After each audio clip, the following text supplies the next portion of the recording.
Hello and welcome, everybody. My name is Tommy Gilmore with Noisy Bird Digital Marketing, and you are watching another episode of Wingin It.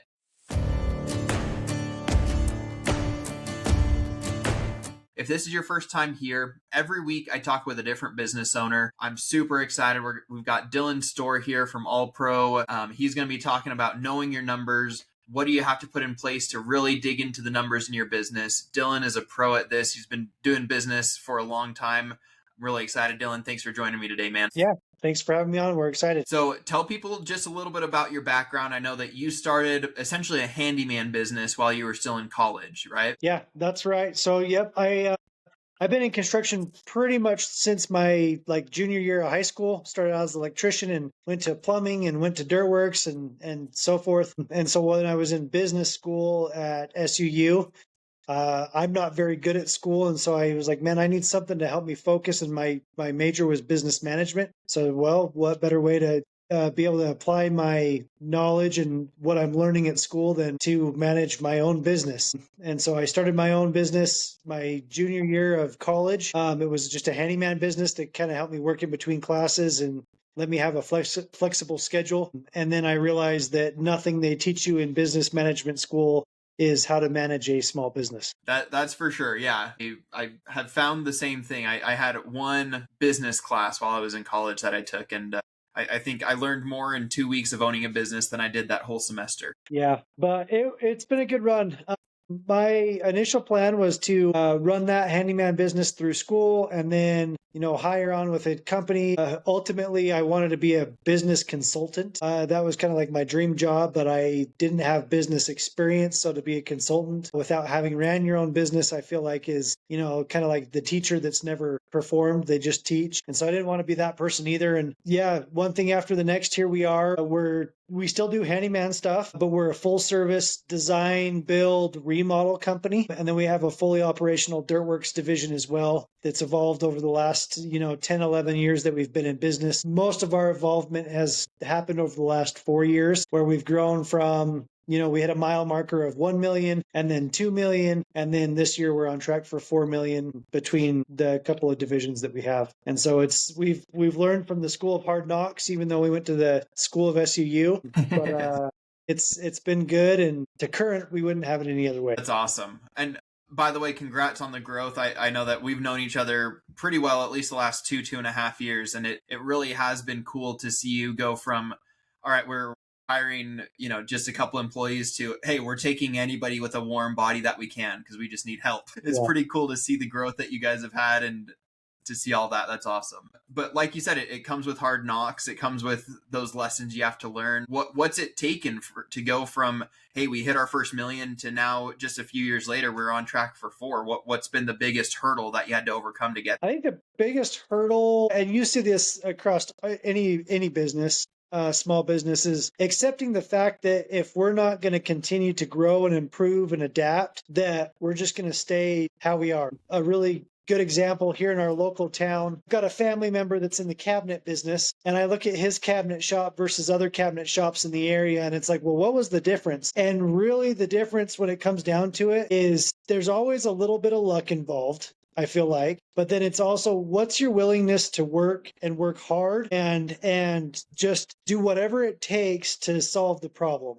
We've got a home builder here in Cedar City that's quite successful, arguably one of the larger builders in town. And I went to a little fireside chat that he did through the local small business program. And after he explained what he does every day, still today, they're to the point where they're building, 150 to 200 homes a year. So more than I could ever dream of doing. And he still was walking personally every home every day. And so this wasn't just like a track home builder that was going to just slap it together and sell it. And once the quality went down, who cares? We're still making money. This guy's known for a well-built house. He's got very devout and loyal subcontractors. And after I went to that little fireside chat with him, I realized, you know what? My business isn't like his because I'm not willing to do that. And I was okay with that. And so my business is what it is because I'm willing to do what I have now. And you could argue and say, well, the other handyman in town that like where how I started, they could have what I have just for one reason or the other. They're just not willing or able to do what I do. And that's okay. Like I don't have to, that home builder that's doing 200 homes a year, I would not be happy and I would not have any more money than I wanted by doing it his way. That works for him and his success is because of it. How I'm doing things where I'm at works for me. And we're seeing the success because of our efforts as well. I love that. Yeah, I think sometimes, like you said, that there's that mix of luck and hard work for sure. But I think a lot of times you have to outwork your bad luck. You have to be willing to do that and to just put that in place for however long until you're like, hey, I've just outworked whatever bad luck has come my way until I got good. And if you're not willing to do that, then you'll just remain kind of at that same level or worse consistently. And you'll just have good and bad times and you won't really ever be on an upward trajectory. I think that's definitely an important lesson for sure. Yeah. Well, and it's, people get comfortable. And so I've ran the numbers. I could be a handyman and make about $100,000 a year. If I just wanted to be a solopreneur and just get crap done and just go to work and be done at 5. I could definitely do that and I would make a really good living doing it. And I think that's true for most people until it comes to retirement, right? As a solopreneur, the second you stop working, the money stops coming in. And that's what motivated me to grow. It's like, okay, well, I don't want to be, in this where I can't go camping for the weekend because I got to have this amount of money to pay for the bill that's coming up on Monday or whatever. But there's other people that are willing to do that and they're comfortable with it. And if they're, creative with their money and they can diversify a little bit before they retire, then more power to them. I definitely don't think that in any way a solopreneur is doing it wrong and that growth is always right. But kind of like I mentioned, it's just, what are you willing to do for what you want? And I think a lot of people will grow a business for the sake of growth. And when they get to, X amount of level, then they realize that, well, that was kind of a lot of wasted effort because you don't make any more money. You're not any happier. And then your problems don't go away. They just change, but the problems are always there. Yeah. Well, and I love what you're saying. I know that, I'm curious. You said growth for growth's sake isn't important, but for you, you've grown from 1 million to now 4 million over the last 4 years. Like, and obviously you don't treat that as a bad thing. For you, why was that important? What was your why behind the growth and getting your business to that next level? Well, one reason is I have a hard time saying no. And so we take on a lot of jobs and then we have to grow accordingly. And actually, we're kind of breaking the rule this year. We were settled at 3 million. 3 million was this year's goal in sales. And I said, you know what? Let's get to 3 million and we're going to hang out there for 4 or 5 years because that was just enough money to justify having the office staff that I needed. That if I were to step out of the office or out of the business, even the business with that amount of revenue has just enough people to where it can generate enough income to pay my wage without my work. It would be a tight budget, but the numbers pencil. And so we're like, well, let's just do that. I'm not looking to retire. Like I still want to work. And so then, every amount of money that we make on top of that or the position that I don't have to hire or fill is bonus money. Right. But, we stuck with that 3 million and then we just hit, we're in July now, almost end of July. And at our end of second quarter review, it's like, holy crap. With what we've sold and what we're going to sell and produce, we're on track for 4 million. And we're doing it with the same amount of people that we plan to do 3 million, which was another goal that we had is like, okay, let's maximize our capacity before we start adding more people or more systems or whatever. And so it's just working out. And in theory, that should help our bottom line because our GP should be about the same. Like our overhead hasn't changed. It's just the amount of work that we're putting in. And if we can do it efficiently and without burning everybody out, then we'll just keep going. But overall, we're kind of that's been the whole driving point of growth for us is Dillan doesn't want to be on the tools forever. I do like working on the tools or with tools, but I don't want to be the end all be all for the business. My level of attention to detail within the business is not adequate to do like some of these people that are doing $2 or $3 million and they're still the guys that are doing the payroll and checking the books. Like that's beyond me. And so where we're at and what kind of caused the decision for growth is what makes Dillan happy. And And then we'll also, as a result of that, because I feel like I'm a decent human being, everyone that works with us is going to be pleased and satisfied, because it's going to make them happy too. And so that's Yeah. where we landed where we're at. We don't have aspirations to get to 10, 15 million. Like I said, where we're at right now, I could step away from the business and it would probably still generate income. And that's all I needed. Yeah, that's awesome. I love to hear that your why is not just that growth for growth's sake. It's I want to build something that I'm proud of, that serves my passion, that I can do the things that I like to do. But I know that you also have other things you like to do. I know that you like to dirt bike. I know that you like to go spend time with your family. And I know that like the business as is, it lets you have those things as well too, because those things are important, right? Yeah. Well, really, if you're not running your business to satisfy your personal needs, you kind of just have a glorified job, right? You own your job. And we've all kind of heard that and kind of what that entails. And so that was a hard lesson that I had to learn too is, this business I'm not here for the business. The business is here for me. And you have to take into account the people that help you along the way and your customers, like they can't be left on the side of the road. But at the end of the day, your business is here to support you. If it doesn't support you in a way that a W-2 job could, I would argue that you should go just get a 9-to-5er and be content. Like there was a time, in this business that I thought that I was ready for that. I was going to be happier if I just went and worked for, a home builder as a superintendent. I'd be a great one.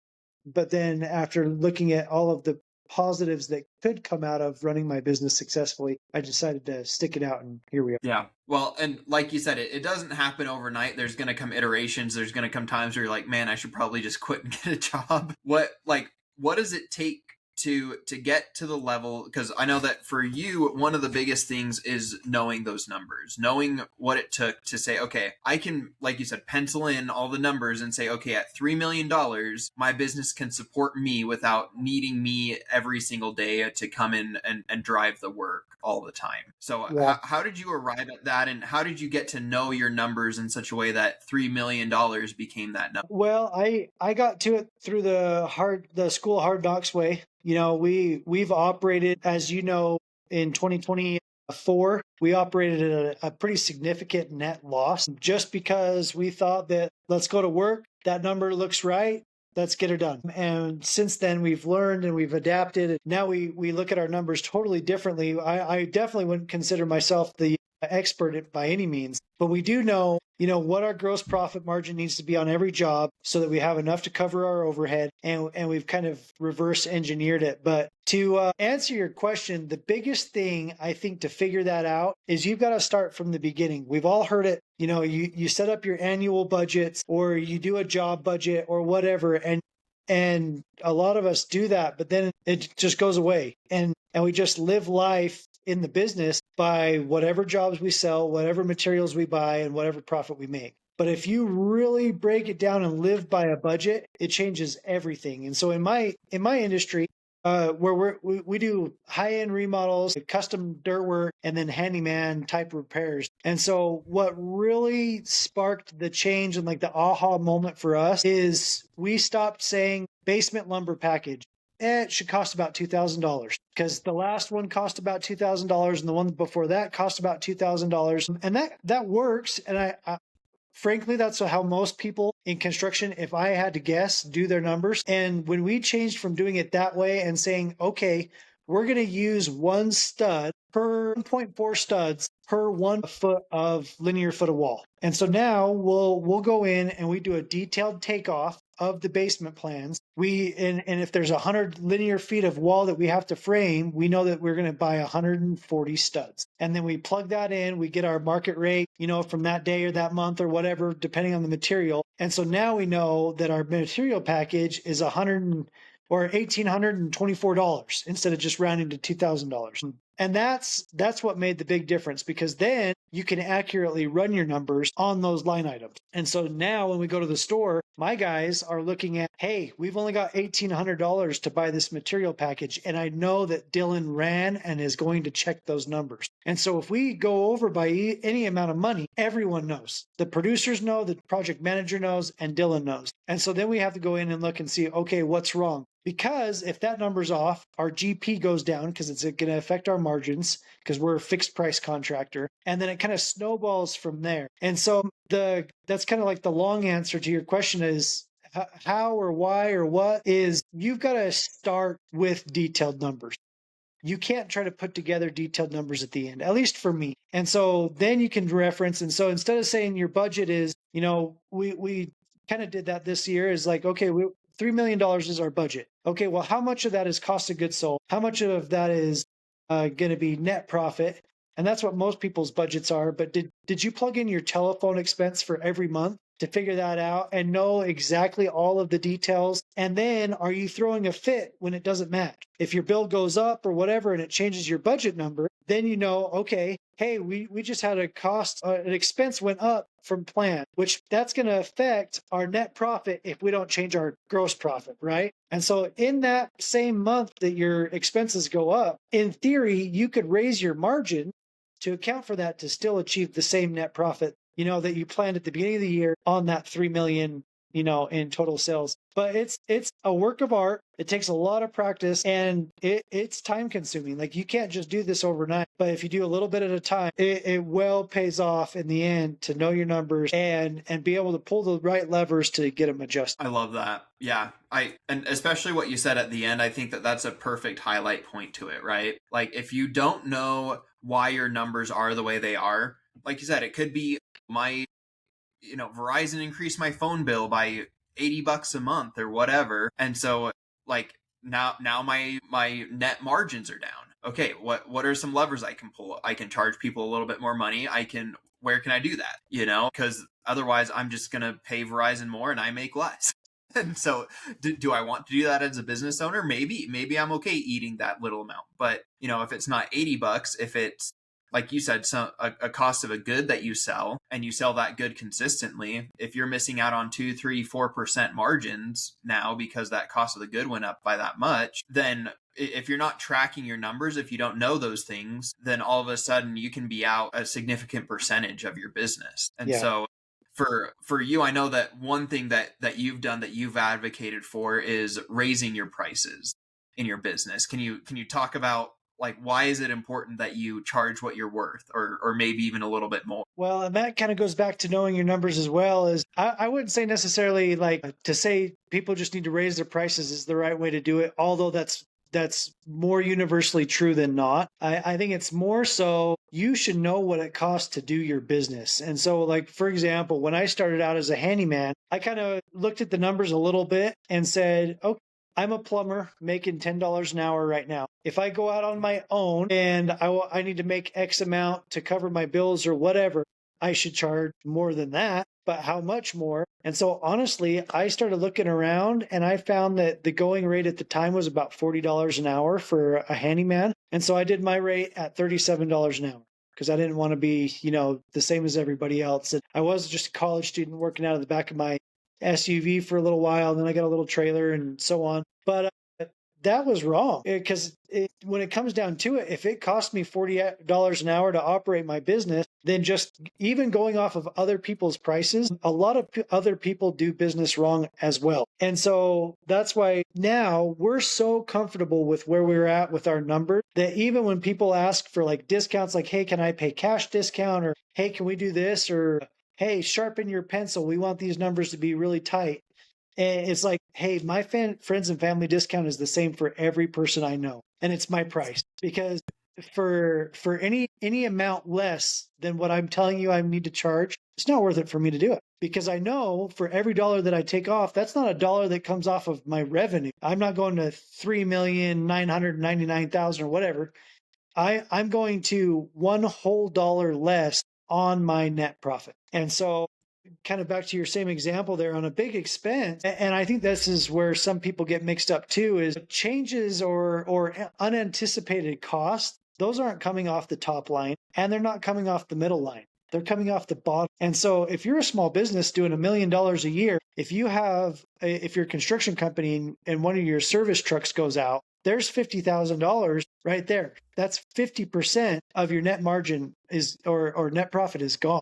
Because that doesn't come off of your gross profit earnings. It doesn't come from your revenue. Those unexpected expenses are coming from, or discount are coming off the bottom line. And especially if you're not taking your personal, a lot of business owners don't take out their personal income from the business. They just get paid off the bottom line kind of a deal. Then that means the $100,000 that you were hoping to pay yourself this year now is $50,000. And that's only if that's the only change in expense that you had, right? Yeah. Yeah. And I love what you're saying. I think that it's a good way to look at your business, right? I think so often, I know you said you're not the business guy, but I really do think you are. You have a business brain, because this is even making me think about the way that I look at my numbers. If your numbers are my numbers because they're what I came up with and I just pulled a number out of my butt, then you're fine with, hey, I can give a friends and family discount, or hey, this person asked me to give them a cash discount. Sure, I will. But if your numbers are, I have to make 10% profits because of X, Y, and Z, and I have to have this number in the bank to be able to pay employees, and I have to be able to pay for all of these things. Like, if you know that, then your answer is your answer. It's not a changeable, like, just you're not pissing in the wind just trying to figure out if it's wet or not. You got it figured out and you're going. Yeah. So I think that's an important aspect to this. So this was a hard lesson that I had to learn on our excavation side, because we're doing commercial excavation. And so we're selling a product that's $300,000-$400,000 a pop, and so it's like, oh man, we just signed this $300,000 job. This is great. Well, that $300,000 job, we're looking at the top line price, and to be competitive, we have to wiggle that all the way down to the bottom line. And if we're still shooting for 10% net on everything that we do, that means we have $30,000 of buffer to work with. And on a $300,000 job, that can go sideways really fast. So if you're doing a $100 job here and there, it's a little bit easier. But I did notice that the bigger the sale ticket looks like, the easier it is to say, oh man, we're rich. We just sold $300,000. Well, $280,000 or $270,000 of that isn't even your money. And that's where things can get really sticky if you're not running a tight budget and keeping track of your numbers really well. I think it's easy in the construction industry because, like you said, you see these numbers, you're like, oh, I just landed this, $100,000 job or $500,000 job, or I'm building a house that's worth $1 million or whatever. But it, like you said, at the end of the day, it's just not your money. Like, most of that is going to building somebody else's house and paying your people and paying for the goods and things like that. So I think it's very deceptive, especially within the construction industry, where your margins are a lot lower than a lot of other industries. Yeah. So one question that I had, kind of along the same lines, is about cash flow.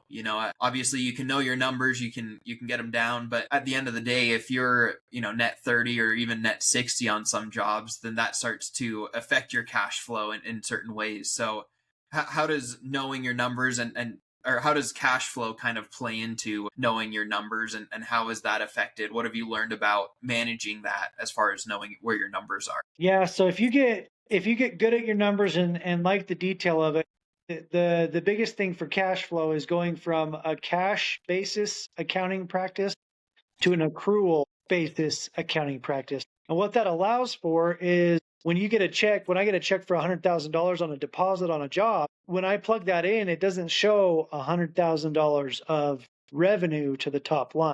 In a cash basis, that it immediately gratifies that earning. But if you go to accrual, you can say, hey, this is a payment for work that has not yet been completed, or it essentially makes it money that is unearned. And so you can backdate and say, hey, that payment is collected, but it is not earned until, the end of the month or whatever. And so then, even though your bank account shows you $100,000, if you're looking at the correct, cash flow reports or whatever in QuickBooks or whatever system you're using, you'll say, oh yeah, we have $100,000 in the bank, but we've actually only earned $20,000 of that. And so we cannot go buy this $40,000 truck, because otherwise you'll go buy the $40,000 truck and then you're going to be short $20,000 paying subs or materials at the end of the job. I think that's where a lot of guys, especially in the construction industry, get to where they're, collecting on this job to pay for that job. And then they get behind. I've been there, and it's not a fun place to be, to know, hey, if I don't get paid on this job, I can't pay myself for that job. And it gets really tight really fast. And so managing your cash flow is tricky. And the easiest and best way to do it really comes down to realizing earnings when they're actually earned. And so in the construction industry, we use a report that's called the WIP, a work in progress. And so we can show, okay, this job is at 50%. We've collected 50% of billing, which means we don't have any excess in the job. We haven't overperformed any labor or underperformed any labor. So we're a net zero. But when we first collected that deposit, we might have been 100% unperformed. And so that report allows us to make some small adjustments to our accounting reports, so that we're showing essentially that we haven't earned unearned revenue, or that, I think more commonly, we're like, man, we're like invoice rich. If we could collect on all of our invoices, we could pay all of our bills today. I think that everyone experiences that at some point in their business too. And this can tell us that. It's called underbilling, which means we've performed $100,000 worth of work, but we've only been paid $50,000. So it's like, man, why do we feel so poor? And it's like, well, it's because you have earned $50,000 that has yet to be collected. And so every industry will have similar report. They might be a little bit different, but in ours, that's what we use, and that's what's most effective. And that has helped us a ton of, managing Dillan's spending habit, as far as, when do we decide to improve on the business or splurge or do whatever? Because it's not right after you sign the $300,000 job that you just got a 50% deposit on, right? Because you'll pay for it at the end. Yeah. You might have to inject your own money back into your business if you pay yourself based off of what like the deposit instead of that end piece. Well, Dillan, this has been awesome. I've learned a lot. I hope that anybody that's watching or hears this, I know that they'll have learned a lot. The last question I like to ask is just about like the best piece of business advice that you've ever been given. I know that you've joined masterminds, you've done a lot of things that have helped you improve your business. I know you like to read, listen to podcasts, things like that. What has been the best piece of business advice, and how did you put that into your business? How did that integrate? Yeah, well, knowing your numbers is important. I've had a lot of advice, over the years on that one, and I've learned the hard way too. Another one that even before I started my business that I appreciate learning is, we kind of touched on it as well, but man, I don't work weekends. I don't want to work past 5. Sometimes we do, but I don't create the habit of that, because you don't make any more money. I would argue that you really don't get much more done. Now, there is a time and a place to, yesterday I worked till 8:30 last night because we have a job that's behind, and it was a one-time deal. But I'm going to take off at 3 today because I worked late last night, and I treat myself like an employee that way. And I think that was a big learning lesson for me before I even started my business. Like, man, I'm not going to go kill myself on the weekends, work until dark every day, because like we mentioned, the business is here for us. We're not here for the business. We got to participate a little bit both ways, but I think that was a really important one. And sometimes, letting the customer be wrong and saying, no, I can't, or explaining, hey, we can't get to everyone right now. That's totally acceptable. And I think actually some customers, one of my favorite contractors to work with, subcontractors to work with, is his price is a little bit higher. Their work is great, but we will always send them a bid, because if they are too busy, they will say, hey, I don't think we're going to be able to get to this one in that time frame that you said. Where everyone else will, they'll send a bid, they'll do whatever, and when it comes time to perform, they're backed up or whatever. And so I think managing yourself through managing your clients' expectations is extremely important. Just saying, hey, we do work for mountain people up on the mountain, and a lot of them, it's their second home, and they want to come up on the weekends. My office manager, who schedules all my stuff, when they say, yeah, can you meet with us Friday afternoon or Saturday? She doesn't even ask me if that's an option. It's a hard no. If you want our business, you're going to meet with us during the work week, because that's when we work. We don't work when you guys are out, on vacation. And almost all of them totally understand that after we've set that expectation.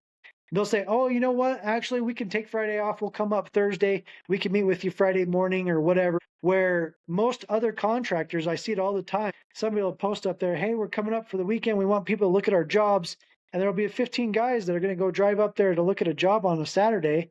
It's like, for what? For a 1 in 15 chance to do the job at most. And then on top of that, now you're working on a Saturday And now that client's going to expect you to be at their house every Saturday that they come up to talk about the job and do whatever. And so some people that might fit for their mold, but I think that's one thing, that's another advice that I would have is really design the business around you. If you want to work the weekend, great. But if not, set the expectation and people will adapt. If they call you on the weekend, if you call a Ross clothing store on Sunday night, is somebody going to answer the phone? No. Is somebody going to be mad that somebody didn't answer the phone? Also, no, because the expectation was set and the standard's been given. Yeah, I love that. And I something I've learned, just to expand on that a little bit, something I've learned is like where my energy is throughout the day. Like I've intentionally designed my business around where my energy levels are. I know that after lunch, I am freaking pumped up. Like just the lunch renews me, it regenerates me. Something about like I'm just not a morning person. And so most of the time I set up my team meetings, all of that are in the afternoon. My sales calls, they're all in the afternoon. And the morning is when I sit down and I get my other work done, because I know, okay, I can sit at a desk, I can focus, I can do those things because I'm low energy anyway. I don't need to be like standing up, talking to people, doing stuff like that. And so like you're saying, you have to design your business around you, your strengths, your lifestyle. If you want to work 4 days out of a week and work 10 hours a week, do it. Like if that's what it takes to get the job, to get your work done, then take a whole day off. Like take that extra day, spend it with your family, whatever. Like I know several entrepreneurs that do it. They're like, hey, I don't work on Mondays, or I don't work on Fridays. That's my family day. They kind of backload the rest of their work. So it's a nice thing. But you have to hold that line. You have to be very consistent with. Yeah, and that's what I was going to say. And if you realize that you don't have the self-control to do that, go get a job. There are some great jobs that, work 410s, you can be off, do whatever. You can work from home. Like there is nothing unglamorous about just having a good job. Entrepreneurship is not for everyone. It does require a specific personality, and to force the issue thinking that that's some, noble act to be a business owner. There's definitely some pros that come with it. But if you can demonstrate the self-discipline to experience the benefit of business ownership, don't do it. Plain and simple. Go get a good job. There's great people to work for. We're hiring. Yep. Yeah. If you guys are going to do 4 million, you probably need a couple more warm bodies to come and help show up. Well, we definitely are looking for more than warm bodies for sure. So pretty rigorous on our interview process now. But well, and speak to that. I jokingly say warm bodies because I know it pisses you off. We're friends off camera a little bit, so I know what it takes to work for you and things like that. But that'll be my last question for the day. Is I know that a big emphasis you've put on is creating a good culture. I mean, you pay people with these numbers. You pay them if a job is profitable. You have some like disbursement and things like that. But how do you create a good culture? How do you hire good people? I know this is a big ask for a final question, but what have you learned through that process in your business? Well, pretty simply, it's I created a business that makes me happy, and I look for people that are like me. Because if my business makes me happy, it'll probably make them happy. But ultimately, that's what it comes down to. Good people. I created a business that I enjoy working in. And so for me to hire and do what we want with a good culture and good employees, I have to find people that are like me. The Tommy Gilmores of the world would not do well and enjoy all pro construction because we get a lot done in the morning, right? We're high energy in the morning. And so just based off of your little example that you gave, that's something. And when it came down to it, it's like, man, I am highly motivated by incentives. Like if I do a good job, I want to be paid more than the guy that doesn't do a good job. And so it's like, okay, what would make Dillan happy in this business? Performance incentive. I want to be bonused based off of how well I do because, a business owner, that's kind of how we get paid. And so we've implemented those things. And because I hired people that are like me, they appreciated that and we'll keep them around because. Yeah. I love that. Well, I think that your business thrives without me for a variety of reasons. But I'm really happy for the growth you've experienced, man. It's super cool to chat with you today and really to know you. It's fun to talk business with you because you're somebody that you genuinely care about your business. You genuinely care about just always pushing to the next level. And so I want to thank you for that because it's made me look at my business just through such a different lens.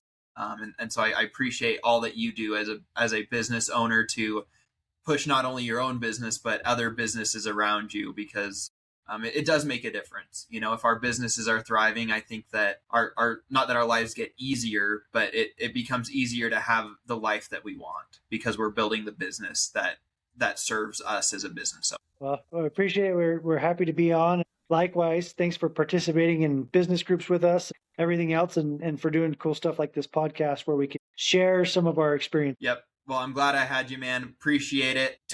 Where can people find you? I know that you guys are pretty active on Instagram now. Where can people look you up if they want to learn a little bit more about All Pro? I personally am not found really anywhere. I have a Facebook and an Instagram, but I don't hardly ever post. So yeah, we've got All Pro Cedar City is our Facebook page. We've got a pretty good website if you're looking to get a job or to hire someone to do a job. But other than that, you can come try to find me in the mountains or on the dirt bike track. That's awesome. I love it. Okay, well, thank you, Dillan. Appreciate it. And thank you so much for watching. This has been another episode of Wingin' It. I hope that by watching today, you feel like you're winging it just a little bit less. We'll see you next week. We'll be here with another business owner. Till then, we'll talk to you soon.